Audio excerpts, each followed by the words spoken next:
You're watching an official reenactment of the murder of President John F. Kennedy, filmed from the window where the alleged assassin crouched, and through the telescopic sight of his rifle. This is a CBS News Extra. November 22nd and the Warren Report. Here is CBS News correspondent Walter Cronkite. November 22nd, President John Fitzgerald Kennedy was shot to death in full view of hundreds of spectators watching him in a Dallas, Texas motorcade. 48 hours later, the man Dallas police said shot the president, Harvey Oswald, was himself killed by Jack Ruby in full view of millions of Americans watching television. This bizarre sequence of double killings raised great questions. Who actually fired the shots that killed Kennedy? Why did Ruby shoot Oswald? Was there a conspiracy? Were right-wingers involved? Was it a Russian plot, a Cuban plot? The new president, Lyndon Johnson, ordered these questions answered. He appointed a commission of 7 prominent Americans to investigate the whole affair. He literally drafted Supreme Court Justice Earl Warren as chairman. This committee labored 10 months, took testimony from hundreds of witnesses, then brought forth a document close to 1,000 pages. The report is signed by Earl Warren, Chief Justice of the United States, Richard B. Russell, Senator from Georgia, John Sherman Cooper, Senator from Kentucky, Hale Boggs, Representative from Louisiana, Gerald R. Ford, Representative from Michigan, Allen W. Dulles, ex-head of the CIA, John J. McCloy, diplomat and presidential advisor. President Johnson received that report on Thursday. He specified that it be made public today. At 6:30 p.m. Eastern Daylight Saving 30, CBS News will reveal the substance of that report. During this 2-hour broadcast, there will be no commercial announcements. Months ago, long before the commission finished its work, CBS News set out to interview the key witnesses who appeared before the commission. Those officially involved in the Warren Commission's investigations, the FBI men, the Secret Service agents, in all propriety, declined to talk before our cameras. But the dozens of ordinary men and women whose lives had become deeply involved with the story of the president's death told us basically the same stories that they told the Warren Commission. Among these witnesses, the wife, the mother, the best friend, the boarding house keeper, the police chief, the boss, the fellow workers, the girls who took a picture, the governor, the rifle range manager, the bus driver, the cab driver, the woman who saw policeman Tippett shot, the clerk who spotted a suspect, the officer who captured Harvey Oswald. The assassination of President Kennedy was, inevitably, a mystery story on a grand scale. On the scene, covering the events of those dark days, was CBS News correspondent Dan Rather. During the last 5 months, CBS News has been filming interviews with people involved in the Kennedy and Oswald murder stories. All of these people were principal witnesses for the Warren Commission. The CBS News interviews were conducted by Eddie Barker, news director for CBS affiliate KRLD-TV in Dallas. He, too, was an on-the-scene reporter for radio and television during those days.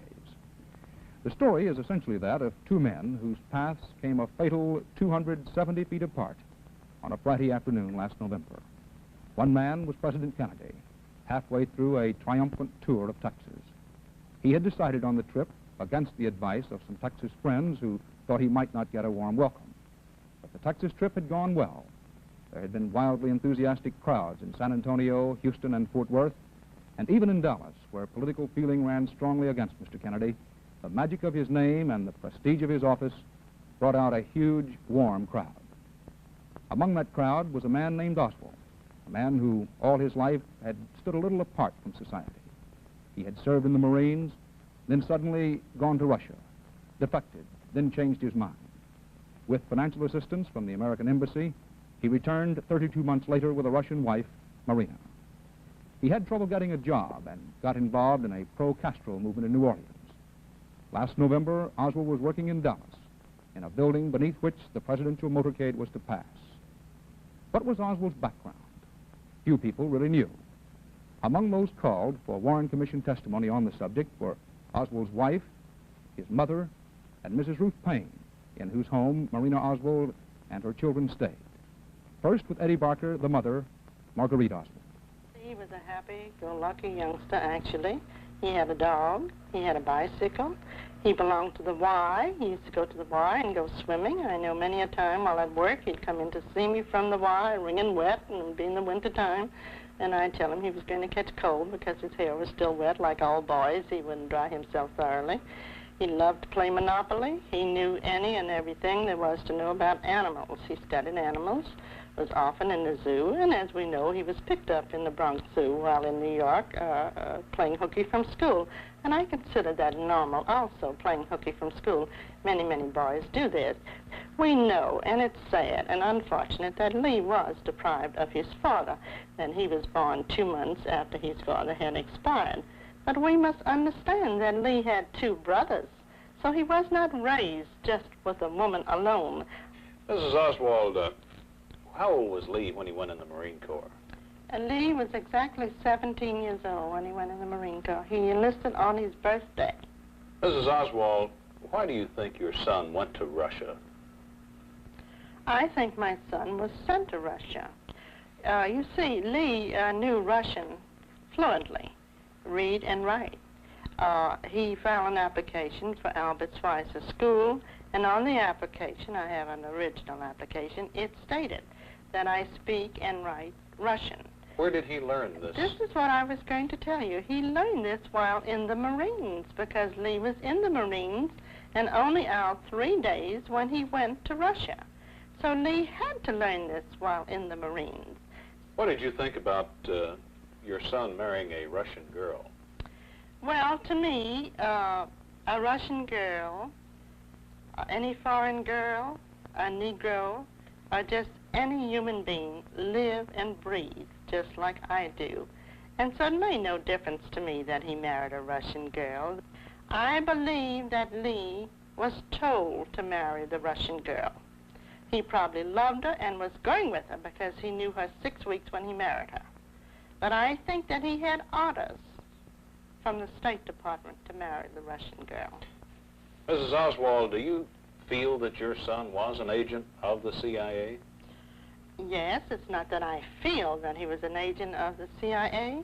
It's because I have so much correspondence with the State Department, plus the letters that Lee wrote to me from Russia, that indicates that he was an agent of our government, definitely. Did he ever intimate to you in any way that he was an agent of the government? No, and there again, this is Lee's disposition. He wouldn't tell a mother that he was working for the government. Possibly he might think that I might give the secret away.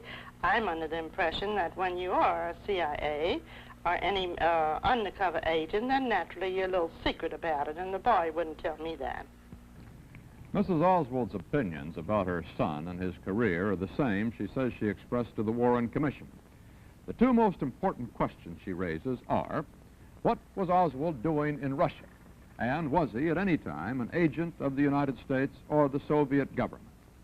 There are other interesting and vital questions involved in this matter of Oswald's relations with our government. In order to leave Russia, he borrowed $435 from the State Department. In order to get a new passport, he needed to repay it.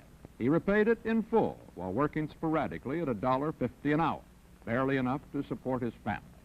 And in June of last year, Oswald applied for a passport to various countries of Europe, including Russia.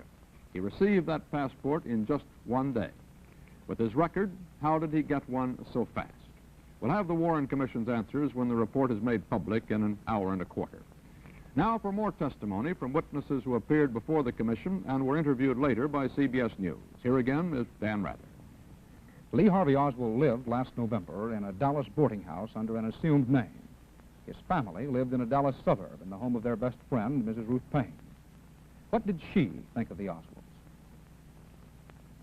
In the spring, I felt that he didn't care, that all I knew really about him was that he wanted her to be sent back to the Soviet Union, and she didn't want to go. And it was knowing this, really, that led to my first inviting her to stay with me, feeling that it was somehow inhospitable not to offer her an alternative when she didn't want to go back. And I thought very ill of him that he was wanting to send her back. As you look back on your knowing Lee Harvey Oswald, did he ever appear to be irrational in any way? How would you describe him in that sense? I would say he never appeared to be irrational, no. I thought of him as an unhappy person, a person dissatisfied with the life he was leading and with the society he was in. I think he had been just as dissatisfied in Russia as he was here. As I understand it, the rifle that he used in the assassination of the president was stored in your garage. Is this correct? Well, from what's happened since, I judge so. I didn't know that he had a gun.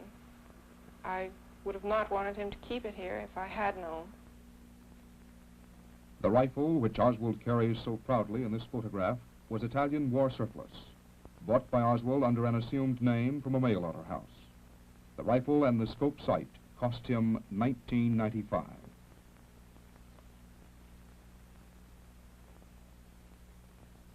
His wife had good reason to remember it. He come in the house 11:30.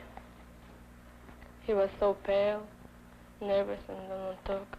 I said, what happened to him? And he told, I tried to shoot General Walker.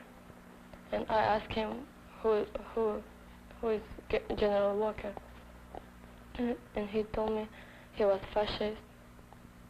And I asked him if he had wife and children. He said, no, he's single.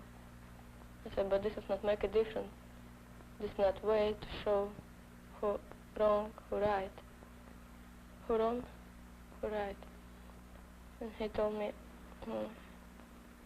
if Hitler was shot before war, this was better for most people. Did you ever see the rifle? Yes, but I fear to take this rifle. I just saw, in the corner. I never done touch this rifle. Did you see the pistol? Yes. Where did he keep the pistol? In his room. And he don't like if I clean his room. And he don't want if I see every time what he have in his room. And he keep closed. In the spring of 1963, Oswald signed his membership card in the Fair Play for Cuba Committee with an alias. This was in New Orleans, where he had found a job, and to where he had moved Marina. He spent hours passing out pamphlets on New Orleans streets for the Fair Play Committee. But he lost his job, and in September, only 2 months before the assassination, Mrs. Payne drove the family back to Dallas.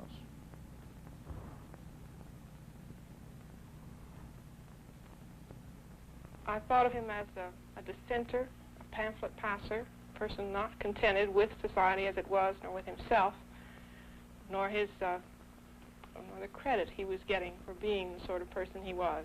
I think he felt he wasn't noticed or given sufficient credit. His wife complained of him as having an overblown opinion of himself, and I think he did. He was not a particularly capable person, and he certainly had very little training, so that he was not able to get jobs that interested him. He was lucky indeed to get any job. He argued some with his wife. I never saw him violent with her. He was here a guest and recognized that fact, polite to me at all times. And I could see that he cared about Marina a great deal. I really felt that she was his only human contact of real value to him. He was by himself a great deal. He didn't try to make friends, but he valued his closeness with Marina and knew that she was a good wife for him. During the last weeks of his life, Oswald lived in this rooming house, a few miles from downtown Dallas. The housekeeper, Mrs. Roberts, recalled her lodger well. Tell me about the first time you ever saw O.H. Lee. Well, he came in the afternoon around between 3 and 4 o'clock. I wanted to rent a room. I had one little small room, this little $8 room. And he taken it and registered as O.H. Lee. What did he say when he came in? Wanted to see the room that I had for rent. And I showed him the only one that was for rent. And he taken it. See, he wanted to be closer to his work. But he didn't have the job then at that Texas bookstore. He got it that day and went to work the next morning. Did he pay his rent on time? Oh, yes, all except but one weekend, and that was when on Armistice Day. And he come back in and says, well, I had a long weekend, which is on Tuesday, and paid his rent. He always paid on Monday afternoon when he come in. What did you talk to him about when he paid the rent? Well, I'd just take it, and I'd say thank you, and he'd turn and walk off and never say nothing. Now, you didn't get a good grunt out of him. Those stories raise some more questions with which the Warren Commission report will deal. Did he own the rifle and pistol used in the double murders? Did he actually try to kill retired General Edwin Walker? Oswald got a job in the Texas School Book Depository on the corner of Elm and Houston Streets. There have been published reports supposing that he may have been planted in that building by conspirators who wanted him there where he could fire at the president or to get others in positions to do so. But these witnesses before the Warren Commission told another version of how and why Oswald was employed. Mrs. Payne, who knew Oswald needed a job. Mrs. Linnie Mae Randall, who knew where he might get one from Roy S. Truly at the Texas School Book Depository. Mrs. Payne, did you help him obtain the job that he had at the Texas School Book Depository? Well, it came about through a coincidence. I was having coffee with a neighbor. Marina was there also. Lee had spent a week unsuccessfully looking for a job in Dallas. And this was a Monday. And my neighbor and I, Marina, were all talking about this difficulty, how hard it was for him, since he, for one thing, was not able to drive, couldn't get to a good many jobs that might be available. And a third neighbor who was there suggested that there might be an opening at the School Book Depository. I did not know there was a job open there, but since my brother had got work there, I thought there might be another opening there. When Lee called at the house that evening, Monday evening, I told him about this possibility, and he applied the next day and was accepted. So he came down and filled out an application. I interviewed him. He seemed to be well-mannered, quiet, and intelligent young fella. He stated to me and also put on his application that he had been serving in the Marines and had an honorable discharge. He was in good physical shape, had been in no trouble, and needed the job, needed to go to work to support his family. So I told him that after talking with him that we had some temporary work, that I would try him on it if he cared to go to work in the warehouse. The question basic in those interviews is, how did Oswald come to be in a position where he could shoot the president? And of course, that question is bound up with the much larger one concerning a possible conspiracy by others to have Oswald, or to help him, perform the deed. The Warren report will answer. Lee Harvey Oswald was known to the FBI in Dallas.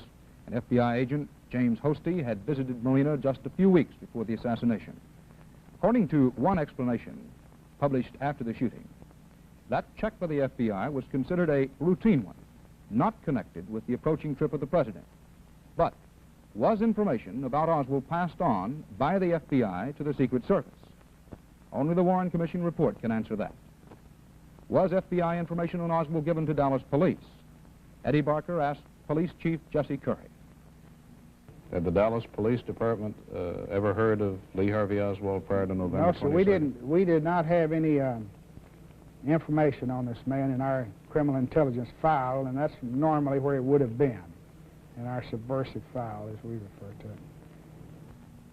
and Captain Pat Gunaway, Dallas Police Intelligence Officer. First time I heard the name Lee Harvey Oswald was on the afternoon of the 22nd of November, 1963. A most obvious question, why weren't the Dallas police warned about Oswald?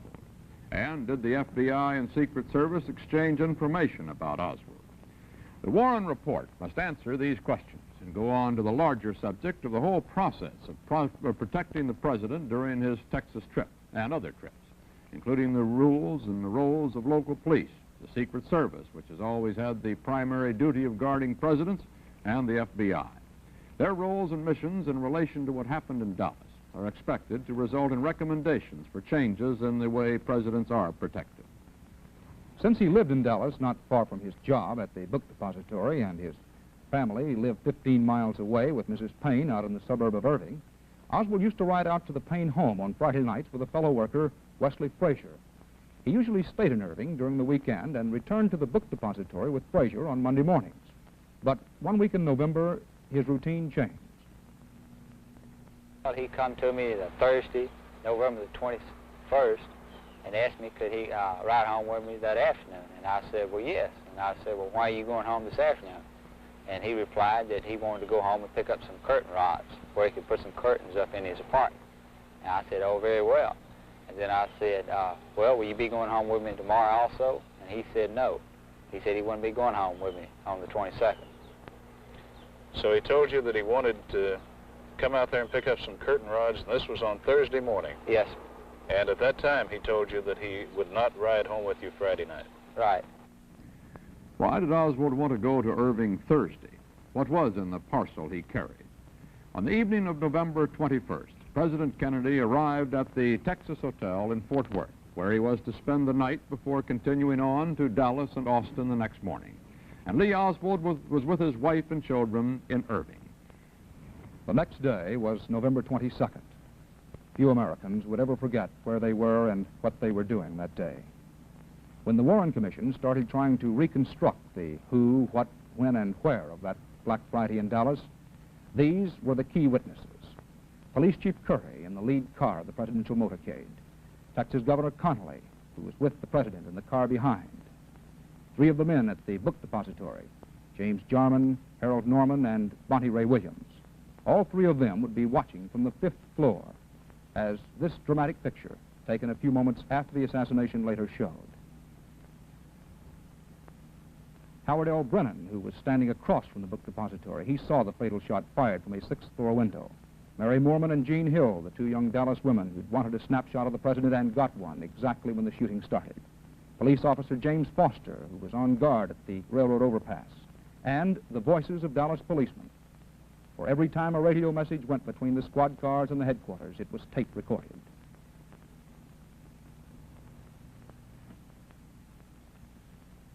Lee Harvey Oswald was driven from suburban Irving to downtown Dallas the morning of November 22nd by his co-worker Wesley Frazier. They talked about the rain and they talked about babies. Oswald had a package of what he said were curtain rods. As Oswald and Frazier drove and talked, President Kennedy was talking at a breakfast in Fort Worth. I said introduced myself in Paris by saying that I was the man who had accompanied Mrs. Kennedy to Paris. I'm getting that same sensation as I travel around Texas.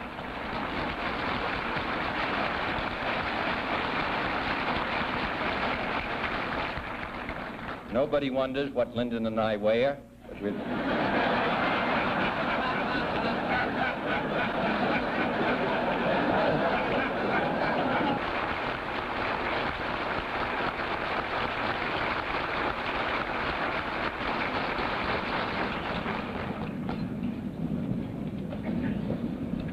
Mr. President, we know that you don't wear a hat. We couldn't let you leave Fort Worth without providing you with some protection against the rain.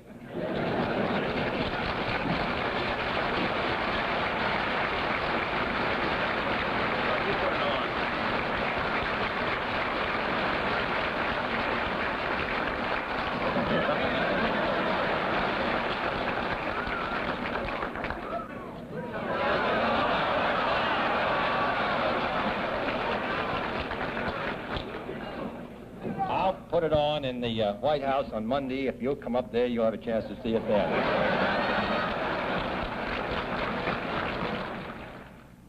Outside, the sun was about to break through the drizzle.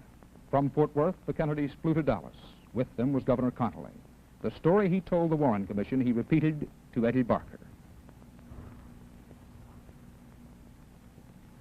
How about the plane trip over from Fort Worth to Dallas? Were you with the president during Yes, I was with the president from the time he arrived in San Antonio on the 21st.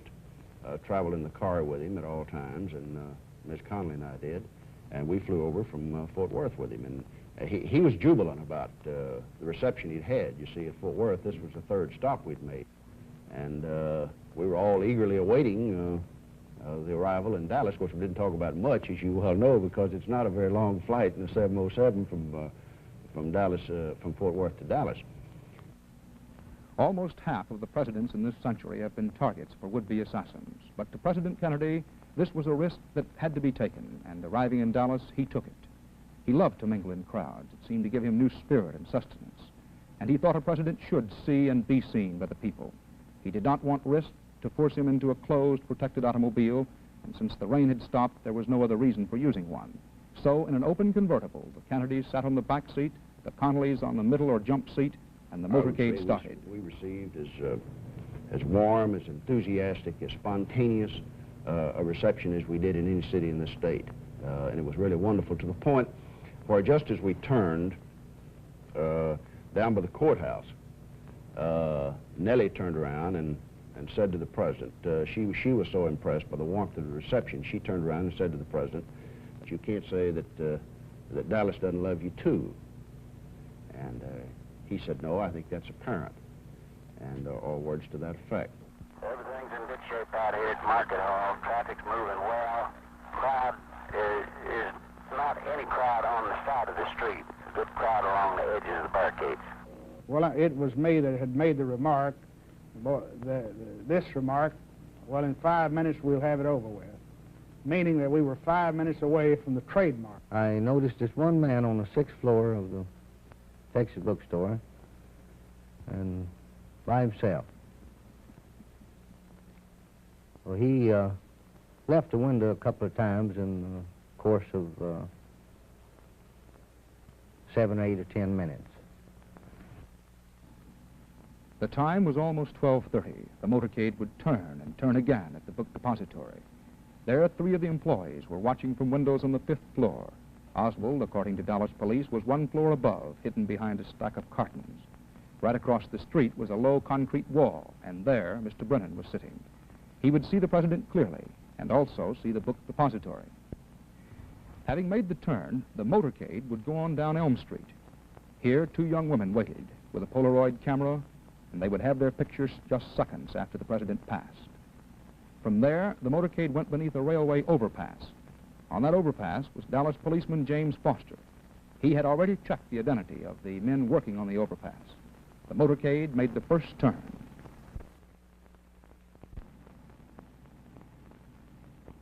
I figured that the president was getting close, and it wouldn't be too long before I'd get to see the president. And when he turned down Houston Street, well, I saw him, and he seemed to be very happy, cheerful, and he was enjoying the applause and the cheer that the people were giving him. Then the motorcade got to Elm, and it turned and started towards the triple underpass. The president, he was waving at people as he went by, and occasionally he would brush his hair back. The last thing I saw the president do was push his hair back, and the only comments that we made about the president was that his tan was beautiful, and also his hair was looking good that day. I made the remark that, "Man, that's a beautiful car, isn't it?" And Hank said, "Yes, it is." As I sure would like to have something like that. And just about that time, we heard the sirens, and everything began to pick up, and everyone was so excited. And as they came down, the motorcade came down the slope, we all got caught up in the thrill of we're going to see a president. And I stepped out into the street, so I took the camera and aimed it, focused it, and stood there and looked through it for quite a few seconds because I wanted to be sure that they were looking at me. And as I followed it for so many seconds, and then I did take the picture. Just as the shutter snapped, there was a shot, and this is what Mrs. Moorman found in her Polaroid camera. I heard this shot, and I say shot because I immediately thought it was a shot. I immediately thought it was a rifle shot. I've hunted a great deal in my life. I fired a rifle many times, and I thought it was a rifle shot. Why, I don't know, but I immediately thought of an assassination attempt. It's the only thing that crossed my mind. Fear just swept through me, and I immediately thought of him, of course. I was sitting on the jump seat in this 7-passenger car immediately in front of him. And I turned thinking that the shot had come from back over my right shoulder. And I turned to look in that direction, I think motivated by two things. First, to see if I could see where the shot came from, see if I could see anything unusual. But equally or more important to me at that moment in my thought processes was a desire to see him, see if anything had happened, see if he was all right. So I turned, and I obviously saw nothing but a tremendous crowd of people from where we had just come. And I saw nothing unusual, nothing out of the way, except people also had startled looks on their faces. They were turning, they were looking, and I didn't catch him in the corner of my eye. So I was in the process of turning to my left, to look back over my left shoulder, to see if I could see him in the back seat. And that's when I felt the impact of the bullet that hit me. There was no great pain associated with the bullet that hit me, notwithstanding it went in my back shoulder and came out my chest right here. I felt as if someone had just hit me in the back, a sharp blow with a doubled-up fist. It was an impact rather than any sort of a searing pain. It more or less knocked me over at least enough to where I looked down, and of course I was covered with blood, and frankly thought that I had been fatally hit. I said, as I recall, my God, they're going to kill us all. So there was no thought in my mind really but what this was, an assassination attempt. I did not hear the second shot, the one that hit me. I understand there's some question in the minds of the experts about whether or not we could both have been hit with the same bullet, and that was the first bullet. I just don't happen to believe that. I don't believe it, and I will believe it. Because, again, I heard the first shot. I recognized it for what I thought it was. I had time to turn, to try to see what had happened. I was in the process of turning again before I felt the impact of a bullet. Now, obviously, if the bullet that hit me before I could hear it. I was never conscious of the sound of the second bullet at all. I never heard the second bullet. After I said, my God, they're going to kill us all, I, of course, didn't know that they'd actually hit the president because I had not seen him. He had not said a word. We had a second shot, and that's when I recognized, saw the people start falling on the ground. So we said, well, someone's shooting at the president. And then, at first we didn't believe it because it just seemed so untrue, you know. And then the other fellow, Harold Norman, said, yes, I believe he's been shot at. And I think everybody then knew that this was not firecrackers or torpedoes up in the railroad yards, but that it was shots. Then I whirled around and fell on the ground, and I told my friend, I said, gee, those are shots. They're shooting. Get down. And some people were falling to the ground and pushing their children and covering them. But before the third shot was fired, I told the guys that I, believe the shot came from the building above us. And eventually, I guess they agreed with me because one of the guys said, I believe you're right. And I said, I know I'm right because I could hear something sound as though the hulls were hitting the floor, and I could hear the ejection of the rifle. It was click like that, Then after that, I noticed Bonnie Ray had some debris in his head. James Jarman said that I had this cement in my head, and that he saw it there, So therefore, that was caused by some kind of loud sound or something that shook the old building to make this fall down into my head. And therefore, we decided it really came from the 6th floor because the only floor above us was the 6th floor. About this time, I looked back in the rearview mirror, and I could see that there was some commotion in the president's car. And about that time, I could see that it was speeding up also. And about that time, Nellie pulled me down into, I had turned again in reaction to this bullet and had turned facing my right. She pulled me over into her lap and put her head down on top of mine and just kept talking to me and saying, "You're going to be all right, you're going to be all right." I was conscious the whole time. I never lost consciousness, and I was lying there and heard the third shot. Now, it takes a long time to tell this, Eddie, but this all happened, as you well know, in a matter of seconds. I heard the third shot very distinctly. I heard it hit. I assumed that it hit the president. It obviously did. I looked directly across and up. Possibility at a 45-degree angle. And this man, same man I had saw prior to the president's arrival, was in the window and taking aim for his last shot. After he fired the last or the third shot, he didn't seem to be in a great rush, hurry. He seemed to pause for a moment to see if for sure he accomplished his purpose, and he brought the gun back to rest in upright position as though he was satisfied. His arm flew up, and his hair kind of jumped, and it appeared that the president's head just exploded. But I did not see it hit him, but I heard it hit. And you obviously, again, if you've ever done any firing, even at 200 or 300 yards, when you fire a rifle at a deer, you know from the sound of that shell, the whine of it, whether or not it hit its target or whether it didn't. It makes a different sound. Well, obviously, the bullet, the third shot, hit something. And it was very obvious after that because the evidence was splattered all over the car and all over my clothes and all over Nellie. And so there was no question about what had happened. My eyes were open. I was conscious. I saw the two Secret Service men in the front seat. I heard what they said. What did they say? Roy Kellerman, who was in the right front, between the second and the third shot, between the time I was hit and between the time of the third shot, both the driver and Roy were looking back into the back seat to see what had happened. This was all, again, happening in a matter of seconds.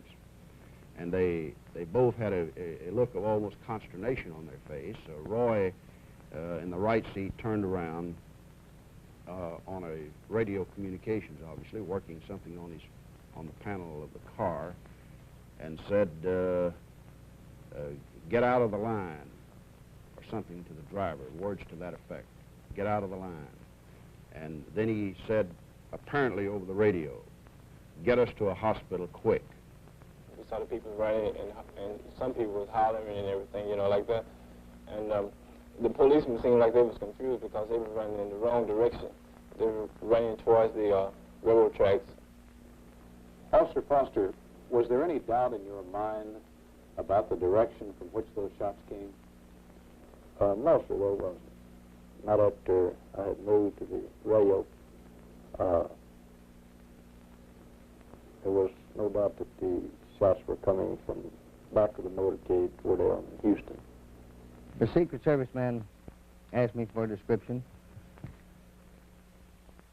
I gave him a description of a man in his early 30s, wearing light khaki-colored clothing,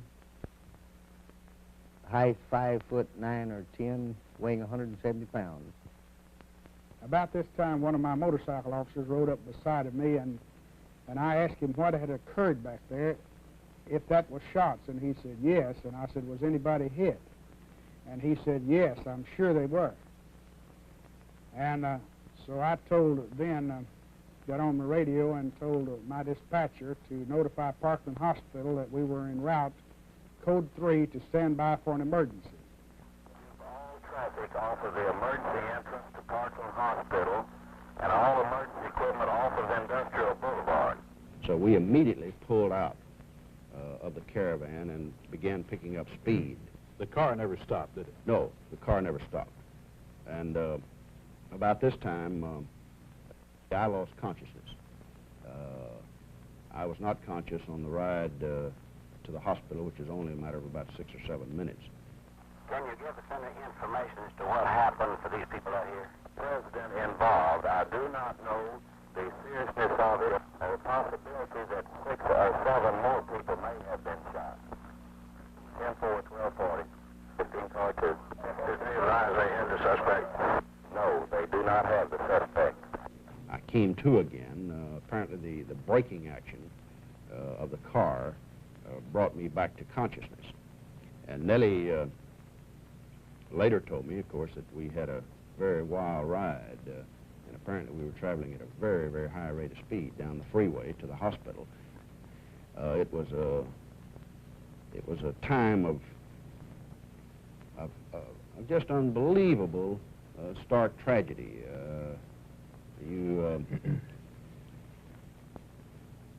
So many things go through your mind at that moment that I think it's probably impossible to relate at any future time, all the things that you thought.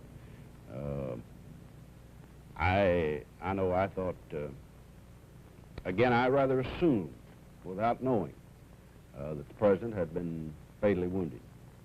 And I rather assumed that I had been. And so constantly there was going through my mind thoughts of Nellie, of the children, of what you'd done,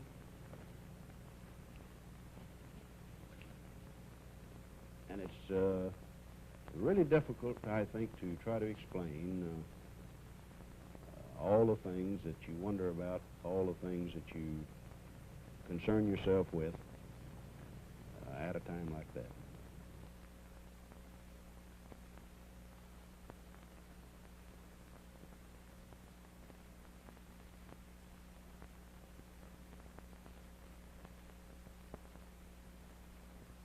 I lit some candles, and Marina asked me if that was a way of praying, and I said that it was. Although even then I felt that he was mortally wounded.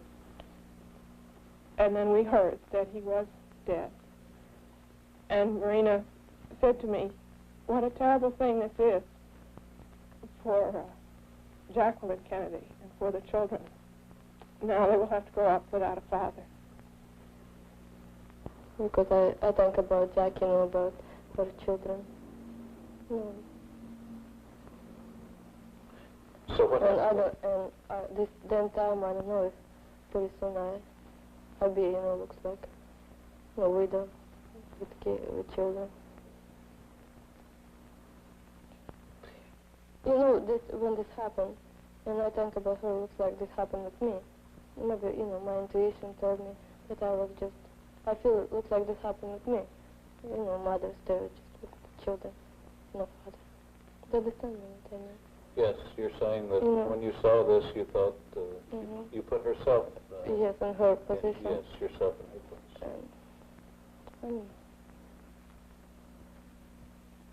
Did you ever have a thought at this time that maybe Lee had killed the president?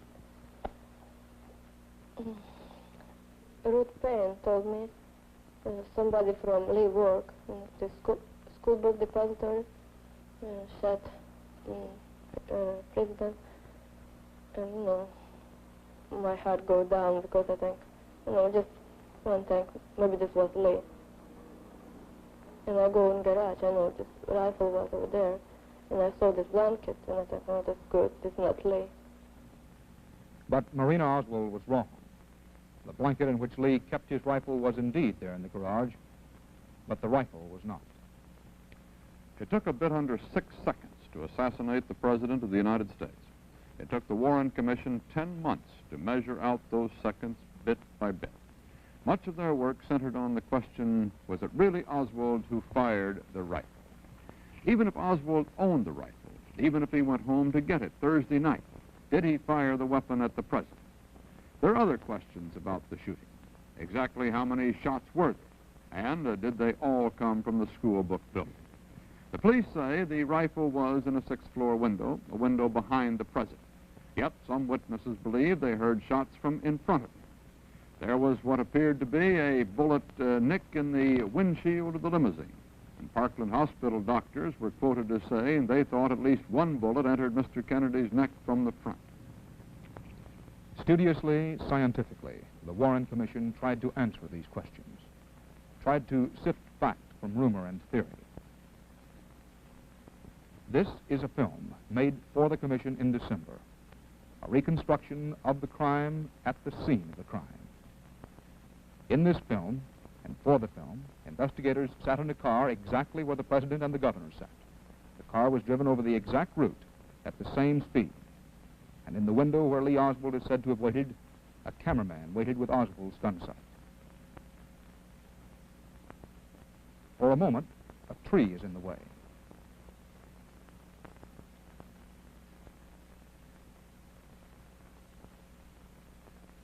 Now must be when the first shot was fired.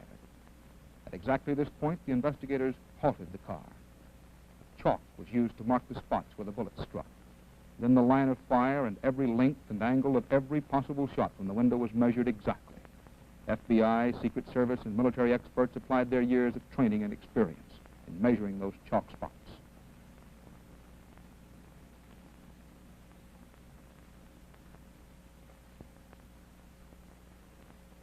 Again and again, the bullet angles were measured. The chalk spots were redone. The Chief Justice Earl Warren went to Dallas himself in June, went to the window, and Warren personally looked through the rifle sight.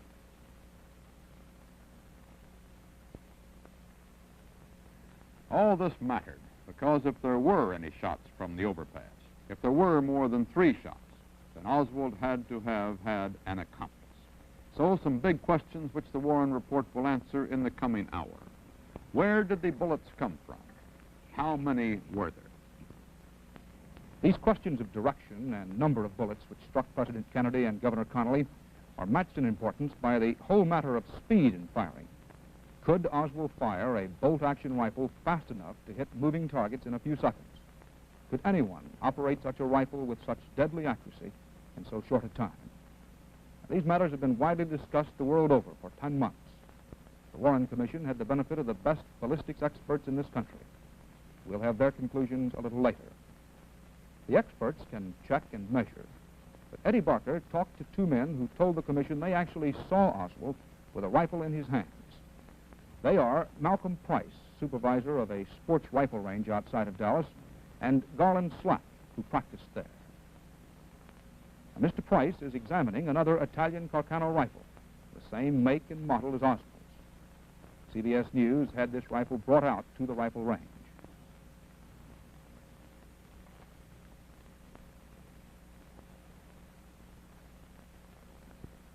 Price, when was the first time you saw Lee Harvey Oswald out here at this rifle range? It was the first day that we were open here, and he came in just about closing time, just about dusky dark, and requested that he be allowed to fire his rifle, and also he was looking for someone to set the telescope for him.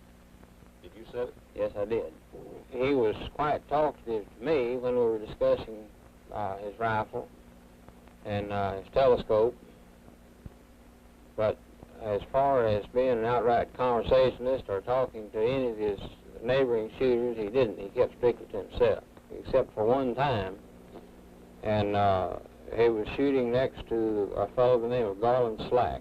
Well, we were shooting the targets, and I was still working on a precision gun that I was building, and someone else kept shooting my target. Before I ever got to put a bullet in, I'd noticed with the spotting scope that there'd be one or two holes. And that happened not only one time, but about 3 times. So I went to Floyd and told him I'm paying 2 bits for targets and putting them up to somebody shooting a hole in them before. So we got to looking, and it was this fellow that turned out to be Oswald. Well, what did you say to Oswald? Well, I just kidded him like I would anyone else. You don't just make a man mad to stand there with a high-powered rifle. You kind of got to approach him easy. And I suppose if I was knowing the kind of a guy he was, I probably wouldn't have said anything. But I made a remark, he's not getting any prize or not going to win a turkey by rapid fire and shooting someone else's target. What did he say to you? And he never said anything to me. In other words, he didn't say he was sorry. He just went on doing what he was doing. Now, you say that he was shooting rapid fire. How rapid fire was he shooting? Well, for instance, he was shooting six times, say, in 7 or 8 or 9 seconds.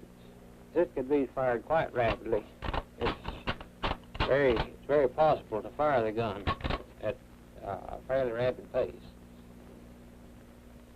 It is clip fed, and as quick as you can work that bolt, well, it's very easy to fire rapid with it. It takes a little practice, though. You have to be good as a snapshot to bolt your rifle and then aim it.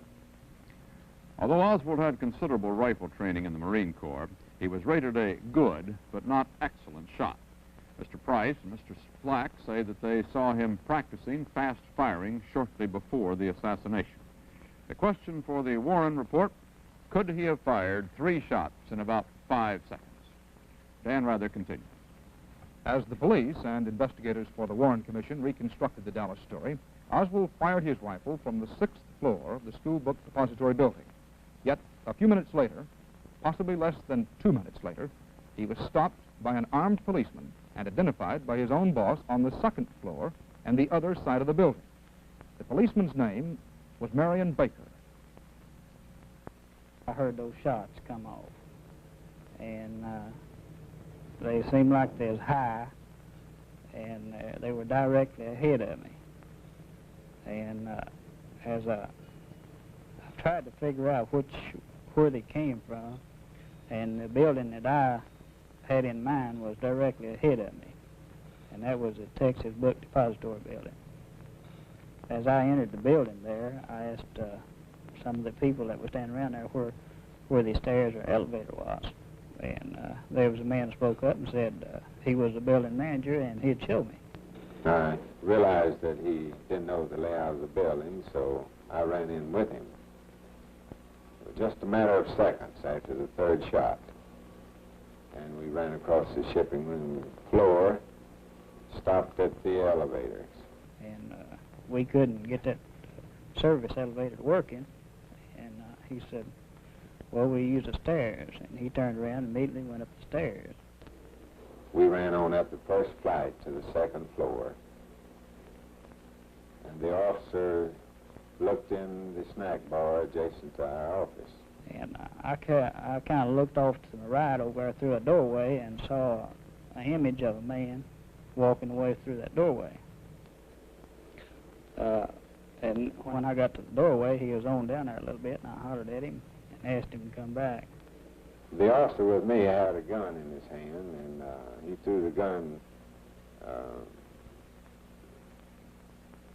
toward the middle of Oswald, and he looked probably a little startled, like anybody else would if you just put a gun in his stomach all at once, which I thought was natural. But I turned around and asked him if the man worked for him and if he knew him. And he said, yes, says he works for me, and I know him. And at that time, the man never did say anything. I never did say anything further to him. I turned around and went on up the stairs to the 3rd floor. Officer Baker, as you think back now to November 22nd, would you hazard a guess as to the time you heard these shots, and the time it took you to get into the building and go up the stairs, and the time when you first saw Lee Harvey Oswald? I believe, excuse me, from the time that I heard those shots and time I ran into that building, entered the lobby, and made it up to the second floor, it was approximately a minute and a half to 2 minutes. And that would be pretty close to it. In your testimony before the Warren Commission, was this reenacted, this timing? Yes, sir, it was. Would you tell me how you did it? Well, we went back to the same day that we figured what I did that particular day, and we tried to get to the spot where I thought I first heard the shots. And from there, we took it and we did everything, reenacted the whole situation there, the entrance into the building, and the talk we had between the building manager and myself, and then we went on back through the building and we tried to get the service elevator down, and we then went on up the stairs, and that I believe somewhere around a minute and a half was our timing on it. As you recall it, does that seem like a reasonable length of time for him to have been able to do those things? He could have done it if he'd have been awful fast, or if he'd pre-planned it that way. But the ceilings are low on each floor, and the stairways do not have too many steps on them. In possibly less than 2 minutes, could Oswald have left the window, hidden the rifle, crossed the room, and gone down 4 flights of stairs? Could anyone do that? The Warren Commission considered this one of the more important questions it had to answer. Investigators came to the school book building with stopwatches and critical eyes. Patrolman Baker, as he has said, reenacted his movements for them, and those movements were timed again and again. 0 seconds. The shooting begins. The stopwatch starts. The Secret Service agent gets up and starts across the room. He moves quickly along the rows of school books. He has to go all the way to the opposite corner of the building. When he gets to the opposite corner of the building, he hides the rifle where Dallas police say they found it.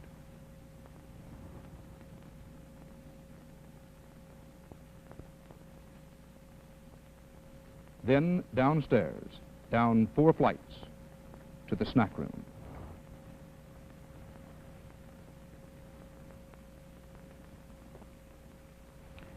Remember, this is where the assassin had been at this window. He would have had to rise, to go across this, the 6th floor, to hide the rifle in those boxes in the far corner, and then to go downstairs.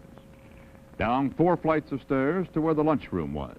A minute 30, 2 minutes, all the difference between innocence and guilt, between a case closed and an unknown assassin still at large. Not only police and government agents traced that route. Chief Justice Warren and some other commission members did it for themselves. Their printed report will reveal their conclusions on this all-important point. The final Warren Commission report has been printed. Newsmen have had their copies all weekend, and a half hour from now, the findings will be released to the public. We will report them to you at that time. Meanwhile, CBS News will continue with the stories of key witnesses who testified before the Warren Commission, including the cab driver who took Oswald home, the woman who saw Officer Tippett's murder, and the officer who captured Oswald. But first, station identification. In the last hour, CBS News has brought you the story of the Kennedy assassination as told by witnesses who appeared before the Warren Commission. The official stories are detailed in the printed commission report, which will be released in a half hour from now. The stories these witnesses have told CBS News are, in essence, the same as those they told the commission. Through witnesses interviewed by Eddie Barker, we have followed President Kennedy from the corner of Elm and Houston Streets in Dallas to the announcement of his death at Parkland Hospital. Now we are about to follow another man from that same Dallas corner to that same hospital and his death. His name, Lee Harvey Oswald. Dan Rather reports. This is the way police reconstruct Oswald's movements after he was found in the lunchroom of the book depository building, after building manager Truly and policeman Baker had left him and ran up the stairs. Oswald walked past the company's main office on the second floor, the same floor on which he had just been questioned. He walked across to a larger stairway leading down and took those stairs outside to Elm Street. Now began the chase.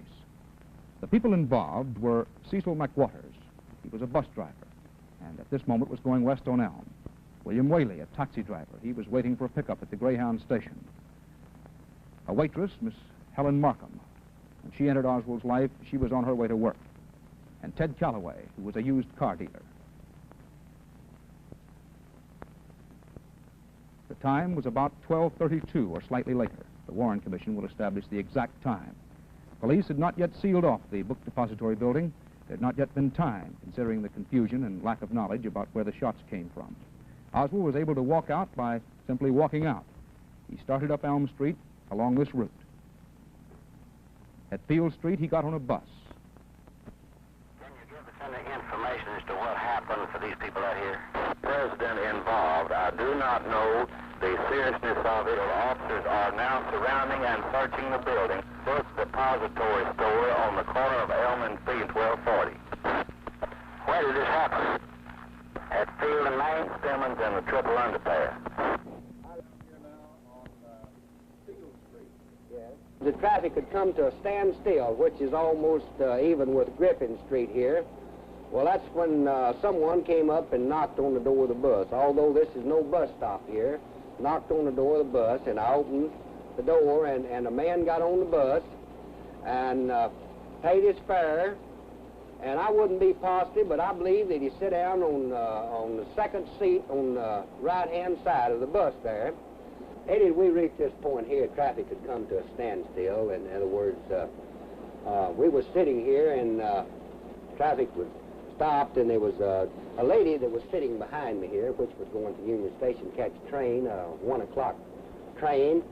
And she asked me if I would give her a transfer, and she decided she'd just walk on down to the station, which is 7 or 8 blocks from here.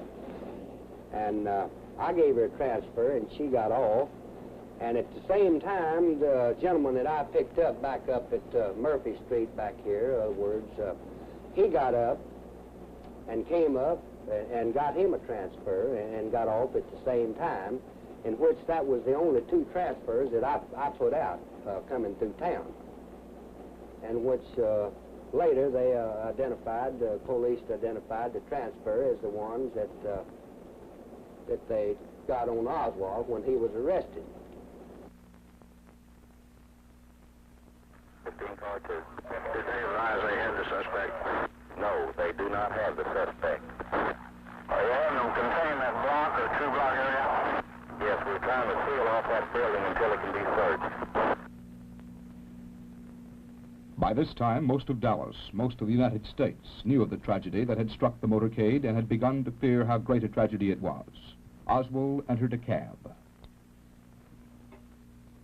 Well, he just looked like an ordinary working man. He was small, had on gray work clothes, brown shirt and a silver stripe and a work jacket. He said he got in, said he wanted to go to 500 block North Beckley. So I come on the way we're going now and turned right on this signal light onto Jackson Street. I come on here to Austin Street, turn left on this light to Austin, to Wood. What did you talk to him about as you came around here? Well, I didn't talk very much. I didn't know the president was shot at that time, and the police cars and sirens was running all around this end of town, making a lot of noise, so all I said to him was, I wonder what the hell all the commotion is in this end of town. He didn't answer me. So I didn't say any more to him. I figured he was one of these people that didn't want to talk. He had something else on his mind. What time did you log the fact that this man got in your cab? I believe it was somewhere between 12:15 and 12:45. I never log exactly on a minute. It's always approximate time. Well, now, you say that when he got in back there at the bus station and you started across here, About how long did it take you to make this run? Well, approximately somewhere between 6.5 and 8 minutes. Mr. Whaley, when you went up to the Warren Commission, what were they more interested in than anything else? Any particular area of your testimony? Well, yes, sir, in the time element and what I put down on my sheet. They want to know why I approximated my time, and I explained to them that I put the trips down as every 15 minutes. That's 4 an hour, which is usually the run of it. You can't put them down exactly to the minute because you'd have to stop them in traffic or be writing while you're moving, and that's dangerous. So I just approximate mine. It runs on the 15 minutes. Now, he lived right here in this block. Right here in the same block, right here, 1018. Which one, the house right there? That house right there.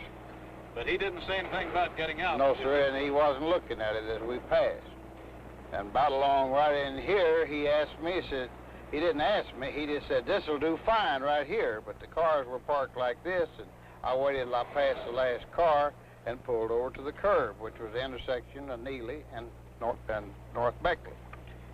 And did you tell him how much the fare was, or what? No, sir, I didn't. He just looked at the meter, and it's 95 cents. He handed me $1, opened the door and got out, walked around in front of the cab and across the street, and that's the last I saw him. I went on about my business. Oswald had gone about 4 blocks past his boarding house. Now he began walking back. Dallas police already were broadcasting a description of their suspect. Attention all squads. Attention all squads. The suspect in the shooting at Elm in Houston is reported to be an unknown white male, approximately 30, slender build, height 5 feet, to be armed with what is thought to be a .30 caliber rifle. No further description at this time or information. 1245 KKB 36. Watching as the world turns, it comes on from 12:30 to 1.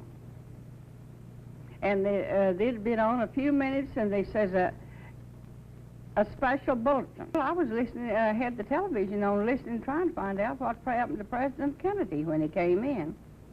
It must have been after 1 o'clock, because he come in, and you know how television will blink on that way. Mm-hmm.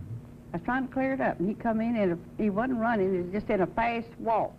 Well, now, when he came in that day, and you were trying to fix the television set, did you say anything to him about the president being shot or not? No, sir. I just said, "Are you sure, are you in a hurry?" And he didn't answer me, and didn't say nothing. When he went out walking fast the same way, and I was still listening there about broadcasting about President Kennedy. Oswald left the boarding house and started walking southeast. Where exactly he was going, nobody knows. Well, all the information that we have received, indicates that it did come from about the 5th or 4th floor of that building. Do you have any information as possible that the governor also was hit? Have information that the governor was hit, but we do not have any information as to extent of injury. For your information, on the 5th floor of this bookstore company down here, we found empty rifle hulls, and looked like the man had been there for some time. We're checking it out now. 1049-112. At 10th and Patton, Mrs. Markham saw Oswald approach. Well, this man was walking along the sidewalk of 10th Street. This police car was driving very slow down 10th Street. What happened? Well, the man kept walking, just like I say, with his hands down in his head. I didn't pay him no mind, I didn't care. And this police car kept coming on, and finally he stopped, and the man stopped. And whether the policeman say, come over to the car, talk to him, I don't know, but he went. Was he on the driver's side or on the other side? On the other side. And did he stick his head in the window? Yes, sir. He folded his hands like this. He put them in through the window, up on the window, and he leaned over like this. What do you remember about this man? Was he a big man or a small man? Or what? No, he wasn't a very big man. He was short, kind of short, so as I remember. Well, now, was he still standing there when Officer Tippett got out of the police car? Well, he got, got out of the window, put his hands back down to his side, and stepped back 2 steps. The policeman calmly opened the door. He calmly crawled out. And for me, I didn't pay no attention because I was, talk, friendly. And the policeman got to even the front wheel on the driver's side, and this man shot him in the wink of your eyes. Just bang, bang, bang. And what did this man who had shot the officer, what did he do as soon as he had shot him? Did he move back, or did he run, or what? No, he didn't break out and run fast. He walked fast down the sidewalk, back towards me, and then he seen me. And then he done like this. And of course I did too, and then I slapped my hands up on my face. But I couldn't scream, I couldn't move. What would I do? Did he say anything at all to you? He did not. So I can tell you, I closed my eyes and my hands right there, and then I stayed there a few minutes. And I was going to look and see if he's gone or coming after me or what. And I opened my fingers, and I looked, and he was trotting off down across this lot up here. Then he wasn't even out of sight. He saw me go to the policeman. Now, he could have killed me, too. I knew I had to get help for this man. And I knew this police car, all police cars got radios in them. And I'll do what I can to get help for this man. And I tried. This all squad, for information, we have a report that an officer has been involved in a shooting in the 400 block of East 10th, 118. And they hurt. Around the corner, Ted Calloway was tending to business at his used car lot. Well, Eddie, I was quite upset and excited, I guess, over the shooting of the president, and I was just standing on the front porch of our used car lot office, and I heard some shooting, what sounded to me like 5 shots coming from the back of our office in the direction of 10th Street over here. And as soon as I heard the shooting, well, I come running off the porch out here on the Patton Street, out here on the sidewalk, and I looked up the street toward, that's 10th Street right there, and I could see this man running across the sidewalk and back of a taxi cab over to the other side of Patton Street right here. Where was he holding this gun when you saw him? I didn't notice the gun until he was on the other side of the street and running in this direction. Well, now, when he came down here, and you say he stopped where, about over there in front of that house? Yes, sir, about 40, 45 feet away. I could see clearly he had this pistol in what we used to, in the Marine Corps, call the raised pistol position. And he wasn't on a dead run, but a good fast trot. And I noticed that he was very pale. He was just deathly white. And I hollered at him. I said, "Man, what in the hell is going on?" And he almost stopped and said something to me which I could not understand, and faced in my direction, still with a pistol in this position, and then continued on down Jefferson in a good fast trot.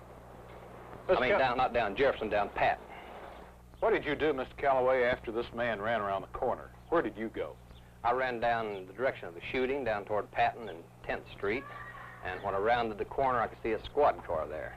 And by this time, there's 2 or 3 or 4 women had gathered around, and I saw Officer Tippett laying in the street. I could tell by looking at him that he was dead. He was laying on his pistol. He had drawn his pistol. His strap on his holster was unsnapped, and I imagine that he had drawn his pistol while he was falling because he was laying under his left side. So I took the pistol from under him and laid on top of the hood of the squad car. And then I ran to the squad car and called in on the radio and told them that an officer had been shot. And they said that someone else had already reported it, so for me to stay off the air. A witness to the murder, a witness to the murderer's flight.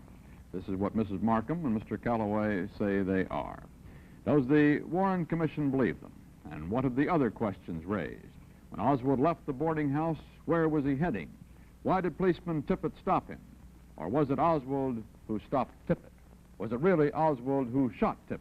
If so, why? After the Tippit shooting, Lee Harvey Oswald remained free, but he remained hunted. What happened to him next, the Warren Commission and CBS News learned from the two people most instrumental in hunting Oswald down.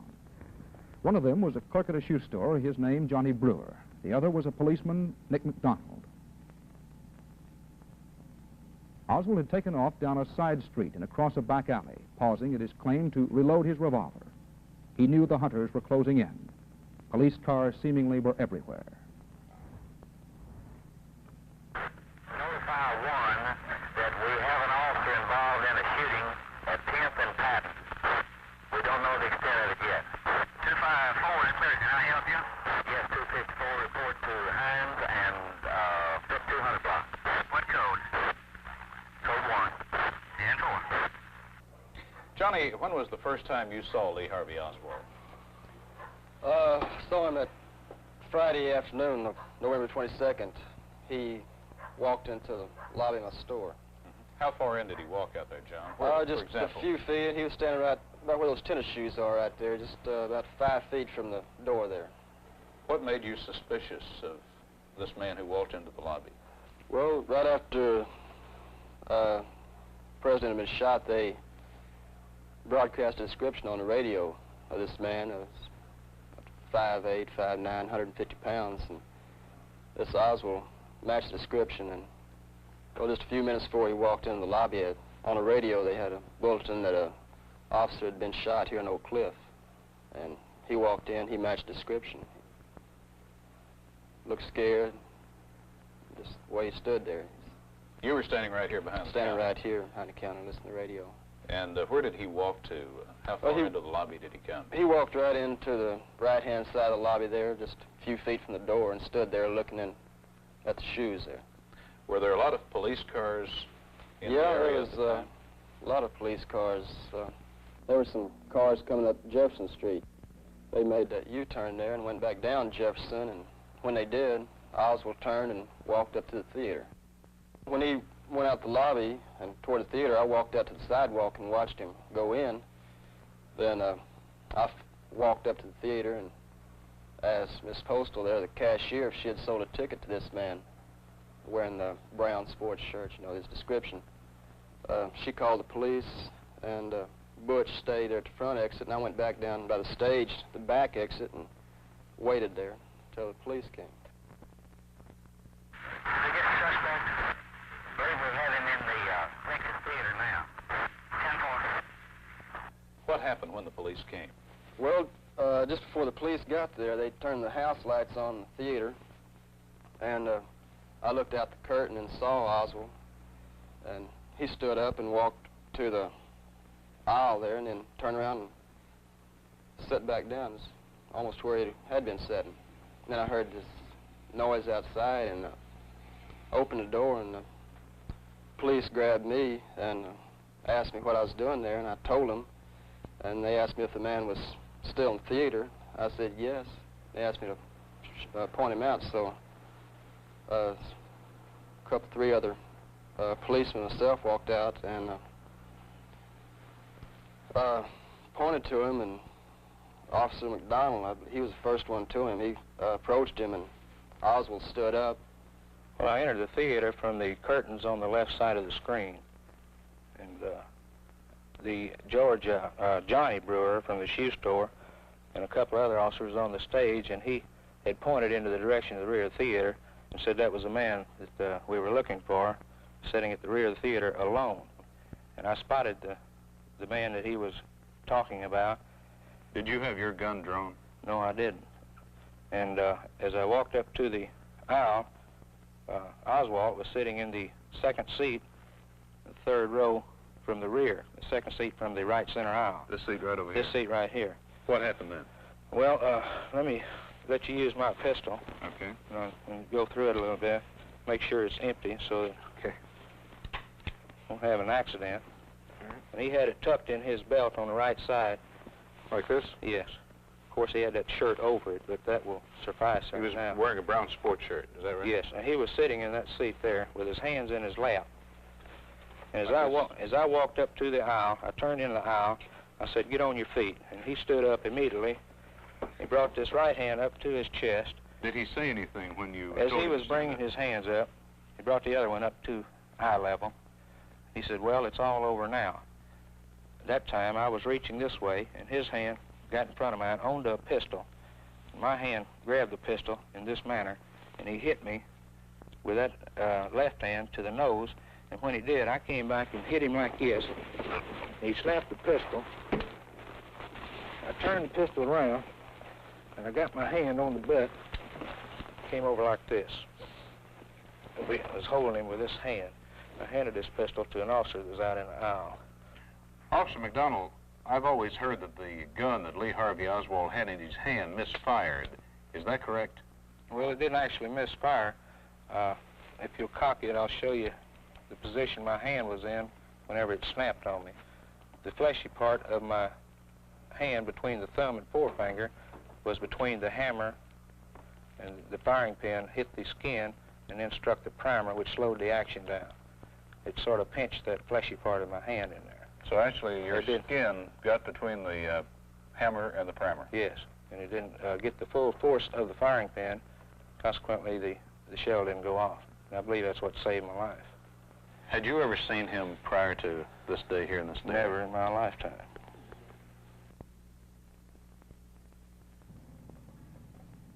Here, the flight of Lee Harvey Oswald was ending an hour and a half after it began. Suspect involved in the shooting at the Texas Theater. Have there been any developments that you can tell me on the suspect that shot the officer? Was there any connection with the shooting of the president? At this time, it's my understanding he is the same person. He is in custody. The police came out to the house in the afternoon of the 22nd and asked if they could search. And I said that Lee Harvey Oswald was in their custody for shooting an officer. And I said that most of their things were in the garage and went out with them to show the things. They asked if he had any guns, and I said I thought not. Translated the question to Marina, who said that she had seen the butt end of a rifle in a blanket roll that she indicated on the floor, perhaps 2 weeks back, and she had known that he'd had a gun and thought it was there.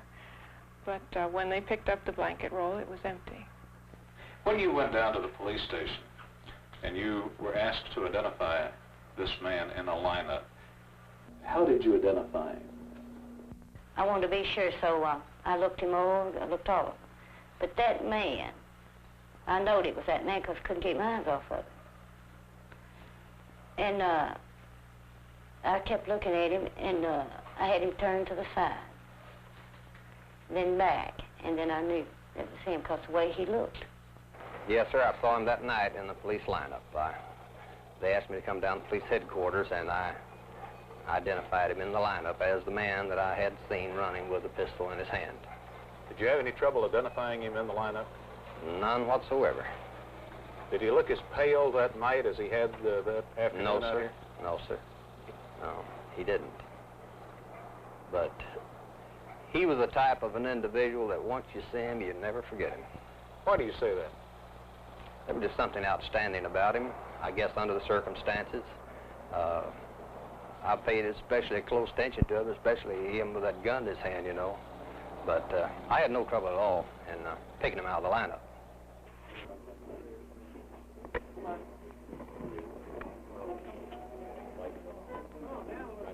I positively know nothing about this situation here. I would like to have legal representation.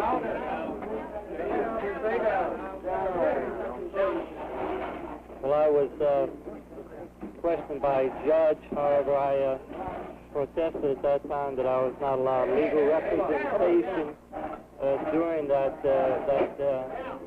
very short and sweet hearing. I really don't know what the situation is about. Nobody has told me anything except that I'm accused of murdering a policeman. I know nothing more than that, and I do request someone to come forward to give me a legal assistance. Did you kill the president? No, I have not been charged with that. In fact, nobody has said that to me yet. The first thing I heard about it was when the newspaper reporters in the hall asked me that question. You have been shot. Sir? You have been shot. Okay, man, hear you, man. Okay. How did you do in Rochester?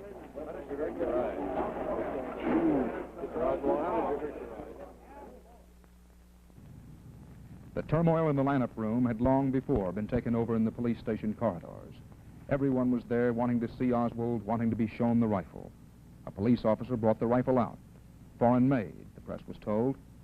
Reporters were asking questions, newspaper photographers were hustling for better angles, television cameramen were feeding pictures, and one interested bystander was just looking on that Friday night. His name, Jack Ruby. Chicago-born Ruby was a Dallas nightclub owner. He had been a beer joint. He had a beer joint downtown where girls did striptease dances on stage. He didn't belong in the police station, especially at a time like this. What then was he doing there? Did he know Oswald? Two more questions for the Warren Report to answer. These scenes we have witnessed, the scenes of Oswald being interrogated, exhibited, harried by policemen, cameramen, and reporters, these led the Warren Commission to still another question. How was Oswald treated in jail? Was he given all his civil rights? In Dallas, Eddie Barker asked that of the man most responsible, Police Chief Jesse Curry. Was Lee Harvey Oswald granted all of his civil rights during his confinement in the city jail? Yes, sir. I believe that he was. We did have some calls from outsiders as to whether or not he was being accorded his civil rights. And we contacted the head of the Dallas Bar Association at that time was Lewis Nichols. And he, well, I believe that he was one of them that called and said they had had some inquiries, and so we invited him to come down and talk to Lee Harvey Oswald. He didn't appear to be scared. He didn't appear to be fearful. He seemed to know, at least as far as I could tell, that at some point, if he wanted a lawyer, he'd get one. And if you can observe a man in jail as to whether he's scared or not, he didn't appear to be scared to me.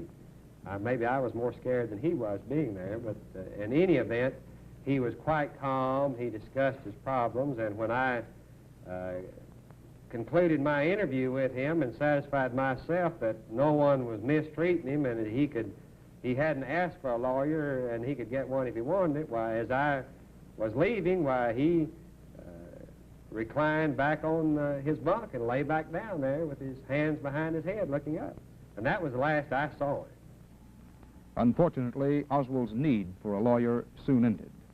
Instead of law, there was one man's impulse, or one man's plot, or the climax of a conspiracy. More questions for the Warren Commission to answer in just a few moments.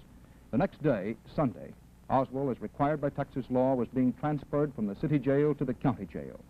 As all the world knows, and as much of America witnessed, the man who had shown up Friday evening showed up again.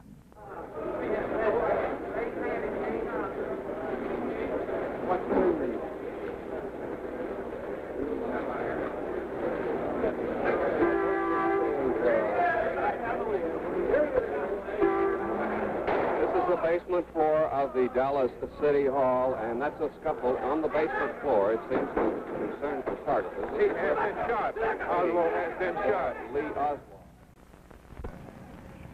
It is now 15 seconds after 6:30 p.m. Eastern Daylight Time, Sunday, September the 27th.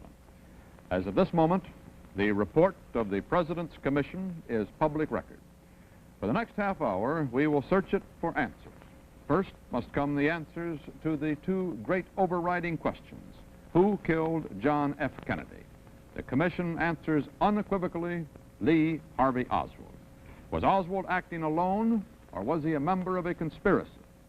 The Commission answers he acted alone. But such answers of themselves carry no conviction. They must be buttressed by incontrovertible evidence. And in supplying that evidence, the Commission was obliged to answer a host of lesser questions, those posed earlier in this program, as well as others raised by the Commission itself in the course of its investigation.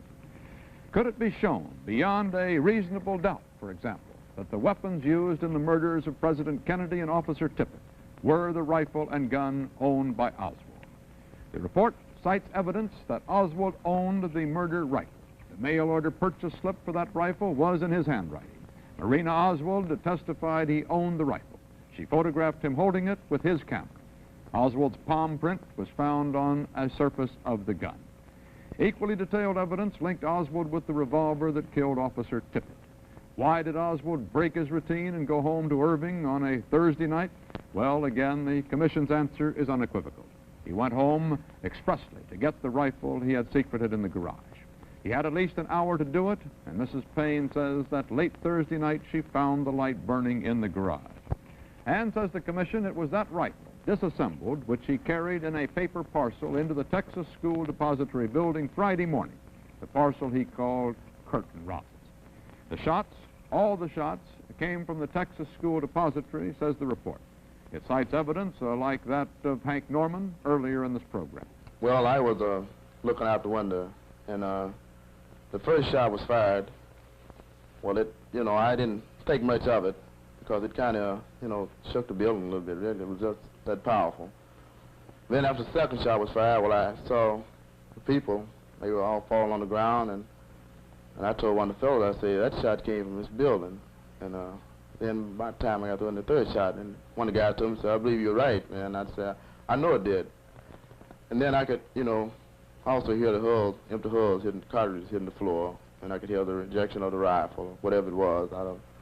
And the first thing we thought is, we better get out from here, because I know I didn't want to be involved in anything like that, because I didn't have anything like that on my mind. I mean, I was... According to the commission report, the experiment with the shells and rifle was repeated for members of the commission.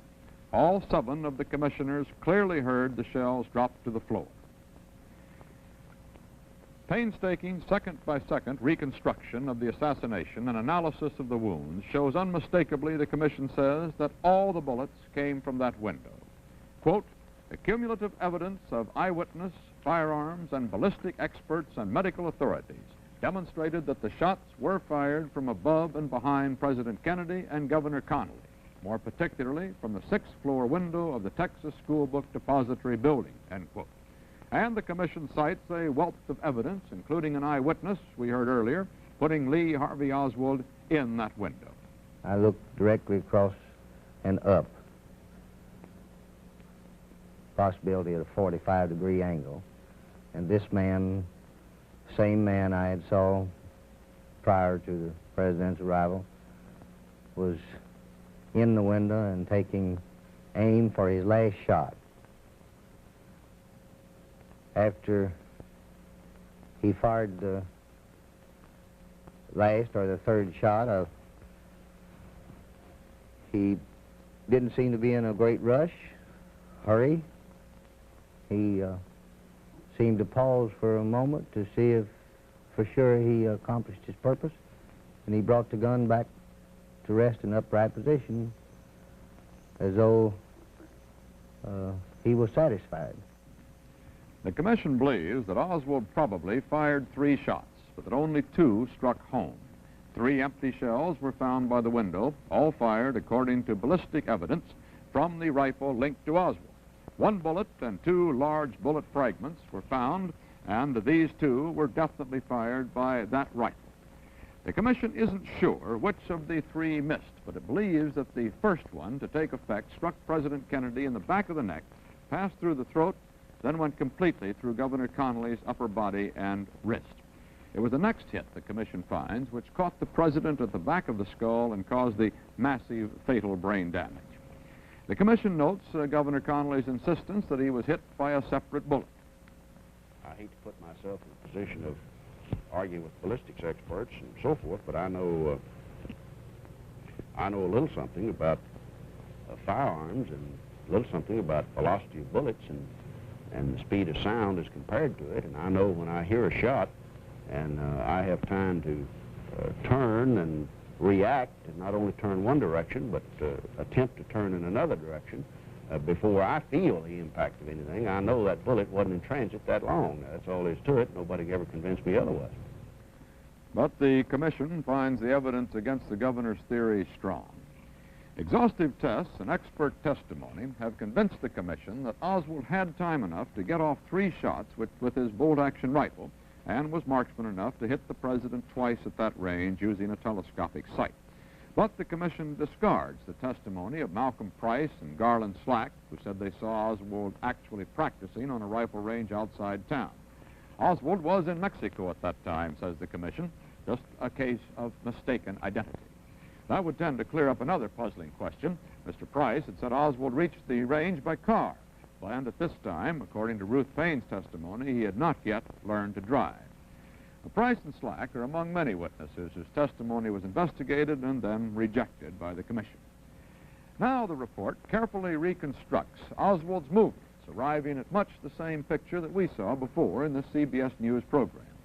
Reenactments prove, the report says, that Oswald did have time, just enough time, to fire the shots, secret the rifle, and get down to the second-floor cafeteria.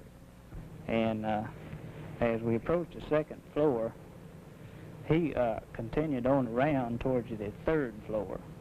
And I kind of looked off to the right over there through a doorway and saw an image of a man walking away through that doorway. And when I got to the doorway, he was on down there a little bit, and I hollered at him and asked him to come back. And so as he approached me, this building manager, who is Mr. Truly, later I found out his name, and I turned around and asked him if the man worked for him and if he knew him. And he said, yes, said he works for me, and I know him. And at that time, the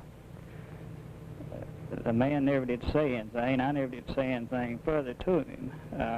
I turned around and went on up the stairs to the third floor.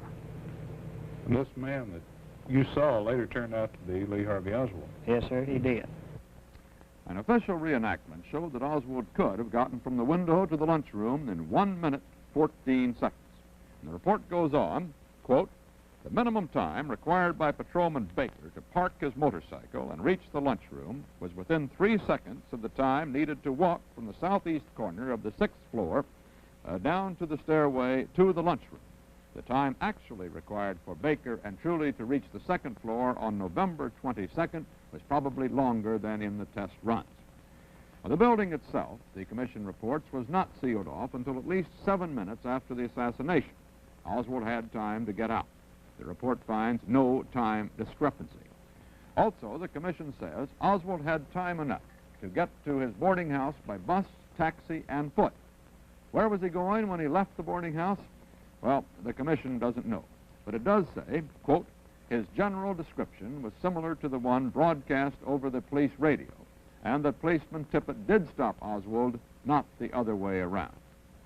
Did Oswald shoot Tippett? Definitely, says the commission. 9 eyewitnesses placed Oswald at the scene of the crime. 2 actually saw him commit the murder. 1 was Mrs. Martin. This man came over to the police car, folded his hands like this, leaned over in the police car, stayed there just a very few minutes. They got back, put his hands down, taking back 2 steps back, and this policeman calmly opened the car door. He calmly crawled out of this car and started around in front of the car. Whether he had a gun, I don't remember that, in his hand. And just as he got even with the front wheel, this man shot him across the hood of the car. This footnote, the commission is satisfied that it was Lee Harvey Oswald who tried to kill General Edwin Walker on the night of April 10th, 1963. We come now to the second overriding question the Warren Commission must answer. Was there a conspiracy against the life of John F. Kennedy? On page 21, it is stated, and we're quoting here from the commission report, the commission has found no evidence that either Lee Harvey Oswald or Jack Ruby was part of any conspiracy, domestic or foreign, to assassinate President Kennedy. The commission also notes in its phrase, and we're quoting here, because of the difficulty of proving negatives to a certainty, perhaps we shoshould repeat that phrase, because of the difficulty of proving negatives to a certainty, the possibility of others being possibly involved with either Oswald or Ruby cannot be established categorically, unquote from the Warren Commission report. But, says the report, if there is any such evidence, it has been beyond the reach of all investigative agencies and sources of the United States and has not come to the attention of the Commission. Now, what of those questions which might have indicated a plot? The Commission considers them all. The curious circumstance of Oswald having a job in a building right over the parade route. The Commission found that he got that job after the President's Dallas trip was announced, but before the motorcade route could possibly have been chosen. In fact, before it was even decided where the President would be going in that motorcade. Now, the report examines Oswald's trip to Russia, his attempted trip to Cuba, his attempt to start a chapter of the Fair Play for Cuba Committee.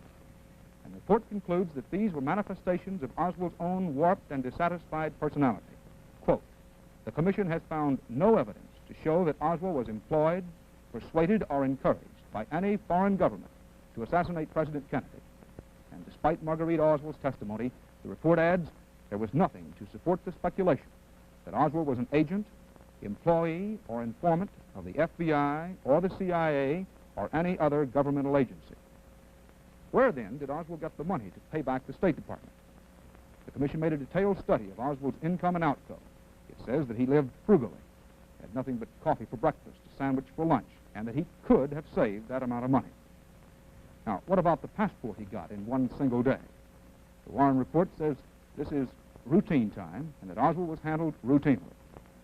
Now, as for learning Russian in the Marine Corps, the Commission says he did this entirely on his own.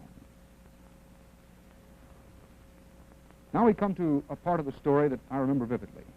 The questions, why was Ruby at the jail on Friday night? Did Ruby know Oswald? The Warren Commission exhaustively probed reports that Ruby and Oswald had been seen together before the investigation. Says the study, in all but a few instances where the Commission was able to trace the claim to its source, the person responsible for the report either denied making it or admitted that he had no basis for making the original allegations. Now, those few instances, the report indicates, were probably simple cases of mistaken identification. The other question, what was Ruby doing at the jail Friday, leads to a far bigger one. Why did Ruby kill Oswald? That question is not specifically answered in this report. What answers there are here are those that emerge from the Commission's reconstruction of Ruby's weekend. So let's reconstruct that weekend. Thursday night, Ruby's activities are normal for him. He visits his 2 nightclubs, he dines with his financial angel, he bounces a noisy patron. Friday, Ruby is at the office of the Dallas Morning News, placing his weekend advertising when the assassination story breaks. Ruby appears, according to one witness, obviously shaken. There is a dazed expression in his eyes, according to this witness. He decides to close his clubs in mourning. The Commission does not accept a report that Ruby was seen at Parkland Hospital shortly after President Kennedy was brought in. Now, Ruby begins a tangled 2-day series of local and long-distance calls to people, relatives, acquaintances, to discuss the assassination. A sister describes him as completely unnerved and crying. On Friday night, Ruby attends a memorial service at a synagogue, but he later shows up at police headquarters and actually participates in the press conference questioning of Oswald. Later, according to the Commission report, Ruby wanders around Dallas talking to acquaintances about the assassination. He is incensed by Friday's black-bordered newspaper ad attacking President Kennedy and by a billboard that says, "Impeach Earl Warren." Ruby says, according to a committee witness, and this is a direct quote, "This is the work of the John Birch Society or the Communist Party or both." And he does some ineffectual detective work trying to track down the source of the newspaper ad. Incidentally, the Commission says that this ad was the work of some independent right-wingers who had big plans for infiltrating the existing far-right movements and taking them over for their own profit. On Saturday, Ruby watches a rabbi eulogizing the late president on television. Then Ruby visits the scene of the murder, and he boasts to a friend that he's been acting like a reporter. Saturday night, Ruby is depressed again. He criticizes 2 other nightclub owners for staying open after the assassination. And Ruby says, "I've got to do something about this," though it's unclear whether he means the competition or the killing. Saturday morning, Jack Ruby's testimony to the Warren Commission says, and I quote, "I saw a letter to Carolyn, 2 columns, about a 16-inch area. Someone who had written a letter to Carolyn, the most heartbreaking letter. And continuing to quote Jack Ruby's testimony to the Warren Commission, I don't remember the contents. Alongside that letter, on the same sheet of paper, was a comment in the paper that, I don't know how it was stated, that Mrs. Kennedy may have come back for the trial of Lee Harvey Oswald. Suddenly the emotional feeling came within me that someone owed this debt to our beloved president to save her the ordeal of coming back, unquote from Jack Ruby. A little later that morning, Ruby kills Lee Oswald. What happened to Lee Harvey Oswald in the Dallas police jail? Says the Warren Commission, all available evidence indicates that Oswald was not subjected to any physical hardship during the interrogation sessions or at any other time while he was in custody. The commission finds that Oswald's bruised eye and slight cut were indeed the result of that scuffle with Officer McDonald inside the theater. But the commission does indict the Dallas police for permitting, and us of the press for creating, the bedlam that existed in the Dallas jail during Oswald's last 2 days of life, that jammed corridor full of lights, cameras, and shouting reporters. And that leads to the next great question. Who is responsible for the murder of Lee Harvey Oswald? Jack Ruby, of course, did it. The commission points out that millions of people saw him do it on television. But how was he able to do it? In the midst of a crowd of police, in the very basement of police headquarters. Now, once again, the commission assigns the blame to the police department and to the press. And by press, the commission certainly includes radio and television. First, says the Warren Commission report, responsibility for Oswald's safety during the transfer was never clearly assigned. Result, confusion. Again, a quote. The failure of the police to remove Oswald secretly or to control the crowd in the basement at the time of the transfer were the major causes of the security breakdown which led to Oswald's death. Then the report goes on to add that the commission believes that the news media, as well as the police authorities who failed to impose conditions more in keeping with the orderly process of justice, must share responsibility for the failure of law enforcement which occurred in the connection with the death of Oswald. Police Chief Curry failed to restrain the newsmen, the commission indicates, and the newsmen failed to restrain themselves. Reporters, according to the commission report, displayed a regrettable lack of self-discipline, disobeying police orders, shouting questions at Oswald, and constantly pursuing public officials. The report concludes the promulgation of a code of professional conduct governing representatives of all news media would be welcome evidence that the press had profited by the lesson of Dallas. If you had to go through this again, what would you do differently? Well, that's a difficult question for me to try to answer. I can very definitely say this, that I'm afraid that I would be criticized again, but probably it would be from the news media because I wouldn't let them inside the city hall. That same combination of journalistic insistence and official indulgence, according to the Warren report, spawned much of the confusion and many of the discrepancies that have plagued this story ever since, and we quote the commission report, in their efforts to keep the public abreast. The police reported hearsay items and unverified leads. Further investigation proved many of these to be incorrect. Some examples, a deputy constable who never handled the rifle and only saw it lying here in the book depository called it a German Mauser. And the press and the district attorney were saying Mauser the rest of the day. There was no name on that gun, which was actually the Italian Carcano. On the 6th floor of the depository, the police found some chicken bones and said Oswald had been eating them. He hadn't. Bonnie Ray Williams had, a bit earlier. The police said that in Oswald's room they'd found a map with the motorcade route marked. That map actually was marked, according to the Warren Commission, with places where Oswald may have applied for jobs. Once the district attorney gave a news conference and told us Oswald had caught a taxicab driver and gone to Oak Cliff. A stenographer misunderstood and wrote in the transcript that Oswald had caught a taxicab driver, Darrell Click. I remember reporters scurrying around for the rest of the day trying to find that non-existent Mr. Click. The press may also be partly to blame, partly responsible for the persistent rumor that there was a second assassin shooting from the railroad overpass. 2 reporters said they had seen a bullet hole through the front windshield of the presidential automobile. The Warren Commission says that it wasn't a hole, but a little nick caused by a piece of bullet striking the inside of the windshield. The FBI found lead on the inside only. Now, what about the doctor at Parkland Hospital who reportedly said the president was wounded in the front? Actually, the doctor told the commission, and a newspaper report agrees, that he said only that the bullet could have entered from the front. But because of the president's condition and their desperate haste, the doctors never turned him over, never saw the similar wound where the bullet actually entered from the back. Now, the report asserts that there were 2 witnesses who saw the rifle being fired from the book depository. No witnesses who saw any rifle anywhere else. The commission report goes on to add that on the overpass were 13 railroad men and 2 policemen, and that all of them say there were no shots from that overpass. The impression of the shots from the overpass, says the report, may have been the result of an echo. One final question of conspiracy. The FBI knew of Oswald's dubious background, knew he was in Dallas, but the Dallas police were not warned.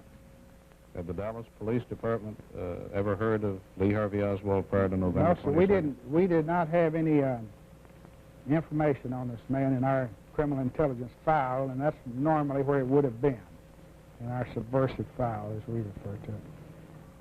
The Dallas police were not warned, the commission found, because the Secret Service was not warned.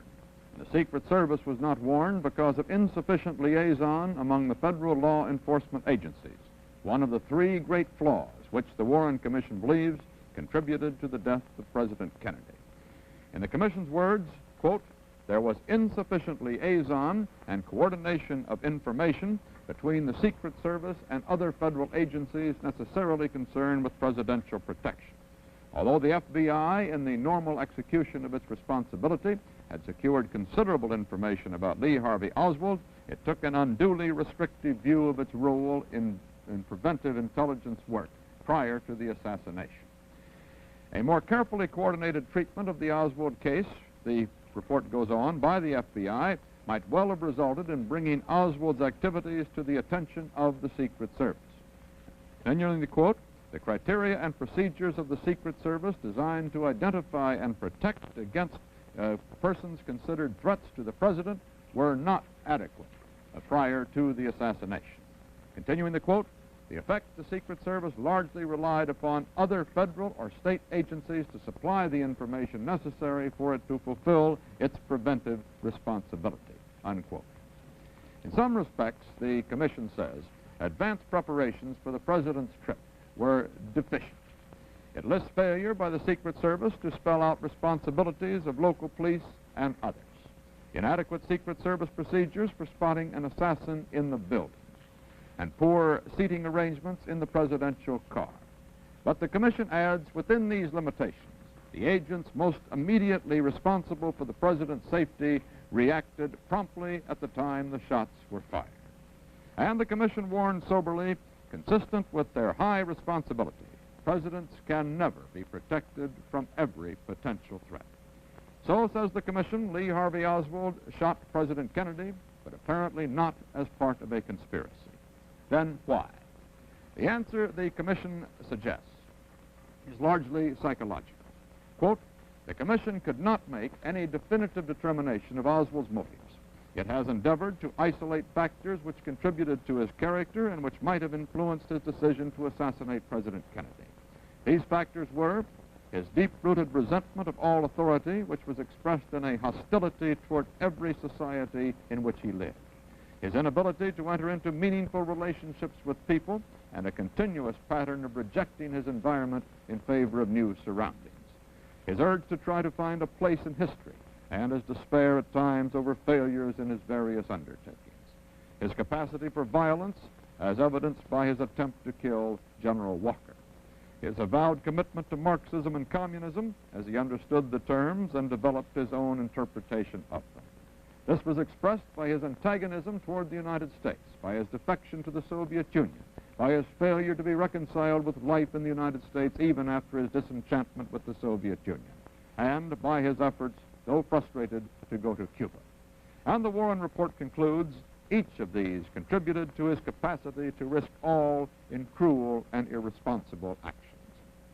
Two further impressions are inescapable from even a casual reading of the commission report. First, Oswald was a liar. During the few hours between his arrest and his death, he was repeatedly interrogated.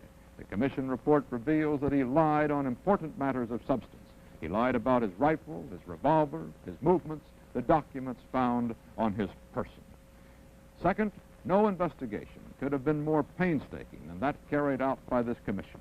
Every resource of criminology was called into play: ballistics tests, analysis of the guns themselves, handwriting analysis, the blanket in which the rifle was wrapped, the photographs and the documents linking Oswald to the crime. And Earl Warren was not too dignified to race down the stairs at the depository building, matching his time against Oswald's. In the end, we find confronting each other the liar, the misfit, the defector on the one hand, and 7 distinguished Americans on the other. And yet, exactly here, we must be careful that we do not say too much. Oswald was never tried for any crime, and perhaps, therefore, there will forever be questions of substance and detail raised by amateur detectives, professional skeptics, and serious students as well. For the Warren Commission could not give Lee Harvey Oswald his day in court in the protection of our laws. Suspects are not tried by 7 distinguished Americans. Their cases are heard under law by 12 ordinary citizens. If it had not been for Jack Ruby's revolver in the basement of the Dallas police station, 12 such citizens would have heard the evidence, would have heard Oswald if he had chosen to speak. That jury would have represented our judgments, our conscience, and in the end would have spoken for us. Now, we do not have that reliance. We must depend upon our own judgments and look into our own consciences. The Warren Commission cannot do that for us. We are the jury, all of us, in America and throughout the world. On Monday, November 25th, 1963, Lee Harvey Oswald was buried in a plain wooden coffin. As he was lowered into his grave, his secrets were buried with him.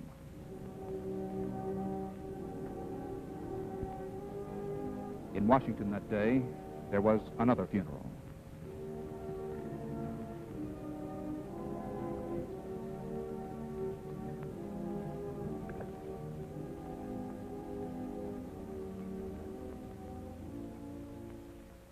This has been a CBS News Extra.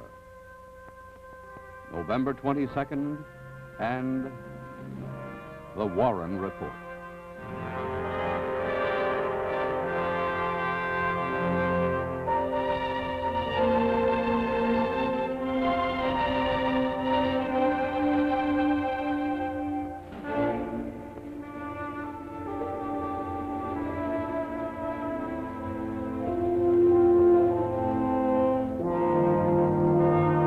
This program has been produced by CBS News, which has sole responsibility for its content and editing.